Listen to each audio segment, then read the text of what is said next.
बरगढ़ जिला झोंक वनांचल को आसी वन विभाग अंचलवासी निद हजई सारे।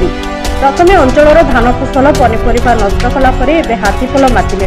दंता हाथी आक्रमण में मुंडापाली ग्रामर दशरथ साहू गुरुतर आहत होती। आहत युवकों को बुर्ला बड़ डाक्तरखाना को चिकित्सा जमापड़ी। तेज एक दंता हाथी दशरथ साहू को सुंधारे छेची चली जाता, जहाद्वारा दशरथंकर अंटा हाथ आंठू मुख और मुंडरे गभीर आघात लगी सूचना मिली।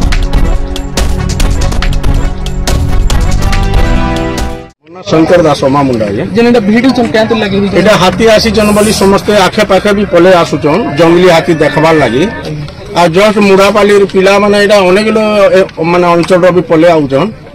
हाथी जिते बेले दौड़ी आला मुड़ापाली पिलाटा पड़गला कि ताके आक्रमण करदेला। आमे तो आउ काना हेचे देखिनी, आमे हाथी दौड़े बसला कि पले आसलु बोले कि यहाँ तार अवस्था केनता गुरुतर अच्छे बाकी काना हबा जे तो कहि नुवे बाकी आक्रमण करिছে आमे पूरा देखिछु। आमे पले आस नहीं करी गले हां एम्बुलेंस डकायागिरी पठा आइছে। तो लोकों को काना कहबार लगी चाहबे जिनिस के नहीं करी लोकों को सतर्क करूछु। पाके नि जो जंगली हाथी बोलुछु समस्त को आ फसल भी नष्ट वाले एप्रिल तक ने फॉरेस्ट वाले तो चाइटा 8 दिन आला न आज तो नि फॉरेस्ट वाले तो देखि पारबा था किनको ड्यूटी करूछु आज के से दिन जो पहिले पारो नि आसबार पहिले हाथीपल को वन विभाग दिन राति जगी रही बेले वन विभाग लोकों को बारंबार मना कले हाथीपल निकट को जाई भिडियो उत्तोलन करने को अति निकट को चली जाउछंती लोक माने। फल एमिति चित्र सामना को आसी तथापि लोके जंगली हाथी देखा जाउछंती।